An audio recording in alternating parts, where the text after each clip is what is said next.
Aujourd'hui, on pense à tort que la place de la femme, c'est dans la cuisine. Historiquement, la place de la femme, ce n'est absolument pas dans la cuisine. Je suis Chris Mabiala, père de 2 filles et un garçon. Et pourquoi c'est un homme qui parle à des femmes aujourd'hui? Habituellement, c'est plutôt des femmes qui parlent aux femmes. Je reste convaincu que le combat ou le cheminement des femmes vers leur émancipation n'est pas un sujet que de femmes. D'ailleurs, c'est une branche, enfin un service clair de mon cabinet, le leadership féminin. L'homme a une place dans le combat de la femme, dans ce cheminement. Exclure l'homme dans le combat de la femme, je vais l'appeler volontairement combat parce que ça implique du dynamisme et finalement ça montre qu'il y a encore énormément de choses. Et je pense que l'homme ne doit pas être exclu. L'homme doit y être intégré, mais pas en donneur de leçons, parce que finalement il doit intégrer ce combat, ce cheminement ou ce projet, on l'appelle comme on veut en fonction de la dimension qu'on lui donne, pas en donnant de leçons, comme un accompagnateur. D'autant, je suis convaincu que la femme est la mieux placée pour comprendre la femme et surtout pour comprendre ce qu'elle ressent et ce qu'elle vive. Et donc les hommes doivent intégrer ce combat en accompagnateur de façon à ce que ce soit un partenariat et de ce partenariat finalement sortira une synergie où il y aura des avancées beaucoup plus significatives sur ce cheminement qu'est l'émancipation de la femme, ces sujets d'égalité homme-femme et de droits égaux. Venons-en à ma vie personnelle, comme je le disais, j'ai 2 filles, et quel conseil je donnerais à mes filles? Avant de leur donner un conseil, c'est qu'est-ce que je donne à mes filles? À mes filles, je donne beaucoup d'amour, beaucoup de temps, et surtout du temps de qualité pour que ces dernières ne soient pas surprises par un quelconque apport d'amour qui viendrait d'ailleurs et qui pourrait les surprendre. La deuxième chose, c'est d'avoir confiance en elles. Et mes filles, aujourd'hui, je suis leur premier fan et je suis celui qui croit le plus en elles et elles le savent. Elles sont capables de tout, elles seront capables de tout et elles feront exactement ce qu'elles voudront et qu'elles se sentiront capables de faire. À côté de ça, je leur donne les clés et les outils pour les faire. Pas que moi, mais je passe par la scolarité, je passe par la lecture, je passe par des échanges, je passe par la découverte du monde, les musées, ce qui se fait, je passe par la culture, les valeurs culturelles qui sont les nôtres, dans lesquelles on peut retrouver le respect d'autrui, le respect de l'aîné, le respect de soi-même, et surtout l'histoire. Je leur explique que aujourd'hui, on pense à tort que la place de la femme, c'est dans la cuisine. Ça me fait d'ailleurs la chair de poule de le dire. Et ce qu'on oublie en général, c'est que chez nous, les Bantous, la femme n'était pas que dans la cuisine. C'est méconnaître l'histoire de nous, Africains, et nous, Bantous. La femme, en général, l'homme a une force physique qui est en général supérieure à celle de la femme, même si l'inverse est vrai dans un certain nombre de cas. Et l'homme allait chasser. Et en général, il allait chasser très très très loin. Et la femme, elle n'était pas dans la cuisine puisque c'est les femmes qui faisaient les champs. C'est les femmes qui allaient au champ et on leur confiait l'éducation des enfants, d'une part parce que elles étaient les plus à même d'éduquer les enfants, les plus patientes dans ce sens-là, et c'est surtout qu'elles restaient à la maison et géraient la concession familiale, et les champs en général étaient plus ou moins loin. Donc elles ne restaient pas à la maison parce que c'était une bande, je vais utiliser un mot déplacé, une bande de feignantes entre guillemets, mais c'était des femmes qui travaillaient, et en général qui travaillaient beaucoup, parce que elles entrent faire les champs, s'occuper de l'éducation des enfants et tenir sa maison, ce n'était pas forcément une mince affaire. Donc historiquement, la place de la femme, ce n'est absolument pas dans la cuisine. Les réseaux sociaux. Je n'étonne personne quand je dis réseaux sociaux, je ne surprends personne parce que c'est un terme aujourd'hui qui est complètement commun. Il est un fléau dans un certain sens, une opportunité dans un autre, mais aujourd'hui nous allons surtout parler de l'impact qu'il peut y avoir sur la perception qu'on peut avoir de nous-mêmes, et de façon spécifique de la perception que la femme peut avoir d'elle-même, surtout dans notre environnement où on sait la femme plus fragile que l'homme. Les réseaux sociaux, qu'est-ce qu'on y expose? En général, on expose ce qu'on veut bien montrer. Et qu'est-ce qu'on veut montrer? C'est des choses qui sont bien et qui correspondent pas forcément à une réalité. Et donc il y a un standard de beauté, par exemple, qui est affiché, alors que ça ne correspond pas forcément à une réalité. Les photos sont souvent retouchées, elles sont souvent remaniées, les montages sont faits de façon à être beau ou à paraître beau. Et au-delà de ces standards de beauté s'associe même un style de vie, lui, qui est particulièrement attrayant, qui est beau, qui met souvent en scène un confort de vie, qui peut se détacher très très rapidement du réel. Et donc, les femmes qui sont exposées à ce type de contenu s'en retrouvent presque embarquées en voulant faire comme ce qu'elles voient ou ce qu'elles ressentent en les voyant, ou ce que ça implique comme confort, comme satisfaction. Et finalement, qu'est-ce que ça emmène? Ça emmène une perte d'authenticité, parce qu'on a envie de faire comme ce qu'on a vu et on n'en a pas forcément les moyens, et on n'a pas forcément un style de vie ou un contexte de vie associé à ce qu'on peut voir dans les réseaux sociaux. Et ça, finalement, ça a un impact important auprès des jeunes femmes. Si je dis ça, avec l'importance des réseaux sociaux, est-ce qu'il n'y a rien à faire? Dire ça, ce serait mentir, parce qu'il y a un certain nombre de choses à faire pour se prémunir de ces réseaux sociaux. La première, à mon sens, ce serait, par exemple, sélectionner son contenu. Et sélectionner son contenu, il y a deux volets. J'y vois deux volets.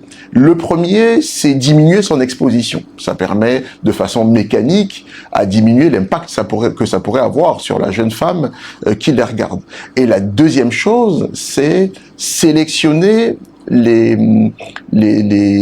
contenus bienveillants, ou les influenceurs, puisqu'on les appelle comme ça, plutôt bienveillants, avec du contenu qui est capable d'apporter de la valeur, et il y en a. Et finalement, que faire d'autre?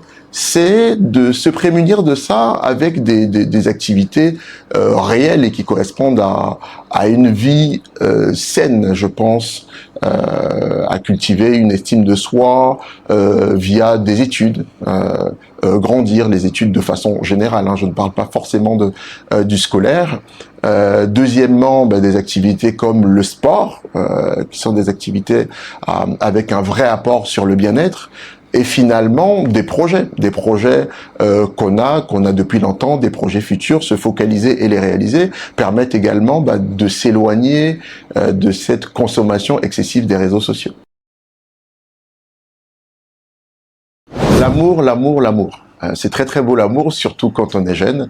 Et en général, on découvre l'amour jeune. On ne le découvre pas à 60 ou 70 ans. Et quand on est jeune, c'est le dynamisme, c'est la passion. Et le dynamisme, la passion, ou ne pas prendre de temps, implique en général quelques erreurs. Qu'est-ce que je vois comme erreur que font les jeunes filles? La première erreur, c'est de se perdre dans l'autre. Se perdre dans l'autre, qu'est-ce que j'entends quand je dis se perdre dans l'autre? C'est de sacrifier ses projets, ses amitiés pour l'homme qu'on a rencontré ou l'homme qu'on prétend être le bon, en espérant que ce soit le bon. La deuxième chose que je vois, c'est ne pas prendre le temps d'observer et de se laisser séduire rien que par les paroles. Il est important de prendre son temps, d'observer et de mettre, en tout cas, en adéquation des paroles avec des actes. Et ça m'emmène au troisième point. En général, les jeunes filles idéalisent leur partenaire, et donc elles sont emmenées à ignorer des signaux d'alerte qui sont plutôt là, qui sont là et qu'elles ignorent parce que elles sont emmenées à penser que leur partenaire idéal et que ce sont des signaux plutôt faibles ou inexistants alors qu'ils sont bien là. L'autre chose que je vois, c'est d'accepter au début d'une relation des choses qu'elles savent pertinemment qu'elles n'accepteront pas sur le long terme. Et donc, elles voient des red flags, des choses qui sont là, qu'elles voient, qu'elles identifient, mais comme la relation est nouvelle, elle est belle, elles estiment qu'elles pourraient le surmonter avec le temps. Et finalement, la dernière chose, c'est la communication. Être capable de poser des limites, de dire non, et surtout de ne pas garder ses frustrations et de les exprimer, de les expliquer, et surtout de les poser sur la table au début d'une relation. Quelles sont les qualités que doivent développer les jeunes femmes pour se sentir épanouies, ou même pas pour se sentir, pour être épanouies? Moi, j'en vois une principale, c'est l'estime de soi. Et l'estime de soi, on englobe plusieurs autres, comme se connaître, s'aimer et prendre soin de soi. Se connaître, comment on se connaît? C'est en s'écoutant, en prenant du temps pour soi. S'aimer, c'est en s'étant connu, en faisant des choses qui sont bien pour nous avant de faire des choses qui sont bien pour autrui. Et finalement, quand on se connaît, qu'on s'aime et qu'on fait des choses bien pour nous, on veut avoir les moyens de faire ce qui est bien pour nous. Et ça nous emmène vers une autonomie, qu'elle soit financière ou intellectuelle. Et donc, on fait des choses pour avoir cette autonomie, et ils sont diverses. C'est soit faire des projets, soit faire des études, soit faire des choses qui vont dans le sens des bien-être qui servent cette estime de soi. Et la deuxième chose, et ça va être en lien avec ce qu'on a dit précédemment, y compris les réseaux sociaux, c'est la patience. Et même pour l'amour, finalement, on fait le lien de tout, c'est la patience. Parce que quand on veut, en général, quand on veut tout de suite, on est exposé à un certain nombre de risques. Et il est important de prendre de la patience, de voir, en amour, de prendre du temps, d'observer avant de s'engager. Sur les réseaux sociaux, prendre le temps de se dire que ce que les autres ont potentiellement, même si on sait que c'est faux, c'est de la mise en scène, mais admettons que ce soit vrai.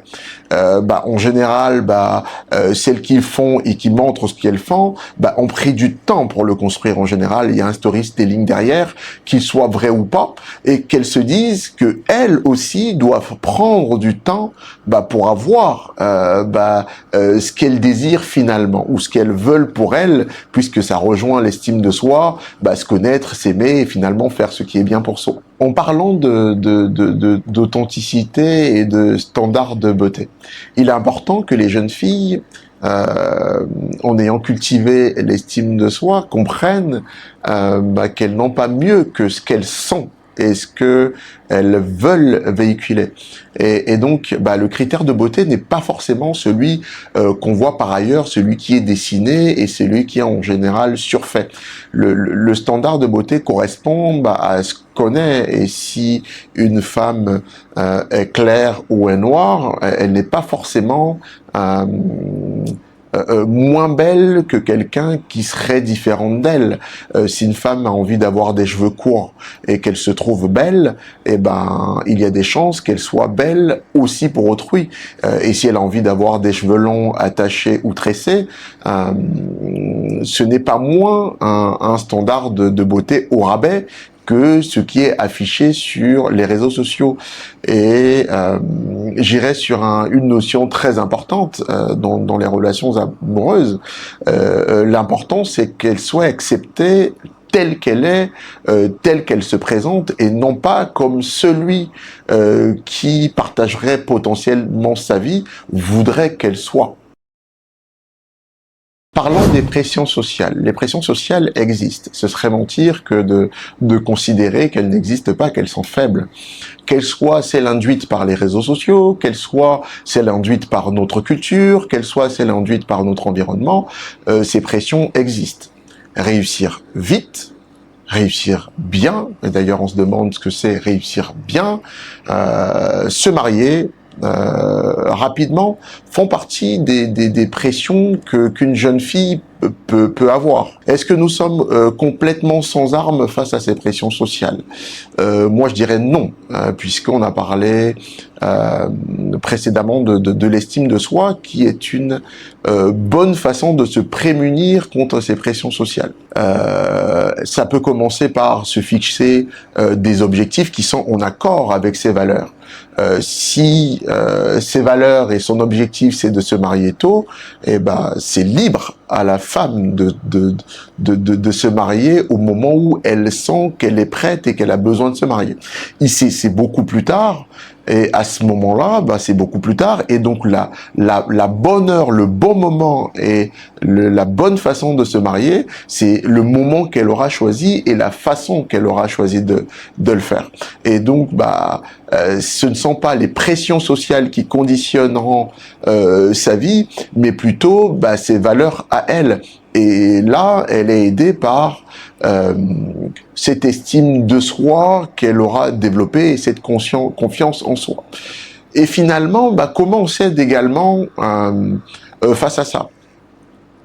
C'est dans un environnement, bah, trouver des modèles, trouver des branches sur lesquelles se raccrocher. Et dans un environnement, il y a des personnes, bah, c'est de trouver des personnes bienveillantes et qui défendent, qui emmènent, qui expliquent ou qui sont en accord avec bah, finalement ce que elle imagine que sont ses valeurs ou sa façon de faire. Sur les réseaux sociaux, bah, s'orienter plutôt vers des contenus qui sont en accord avec ses valeurs, et dans la vie de tous les jours, bah, se rapprocher des personnes avec une bienveillance qui sont en adéquation avec ces valeurs-là. Un petit mot sur Impact Égard. Pourquoi je suis devant vous à en parler? C'est parce que je l'ai découvert via sa promotrice, qui a une vision particulière de la jeune fille qu'il faut développer. Non pas que les femmes sont négligées, mais bah, que la jeune fille, c'est l'avenir de demain et qu'il faut y mettre un certain nombre d'efforts. Et c'est quelque chose que j'épouse complètement de par ma position et de par ma conviction sur bah, le cheminement de la femme. On dit que l'avenir, c'est la jeunesse. On dit que la femme c'est l'avenir, on dit que la femme c'est important et il est important de gommer bah, toutes les différences qu'il peut y avoir. Donc si on dit que la jeunesse c'est l'avenir et que la femme est tout aussi importante que l'homme, ça veut dire que la jeunesse féminine doit tenir une place encore plus particulière et c'est pour ça que je soutiens Impact Égard.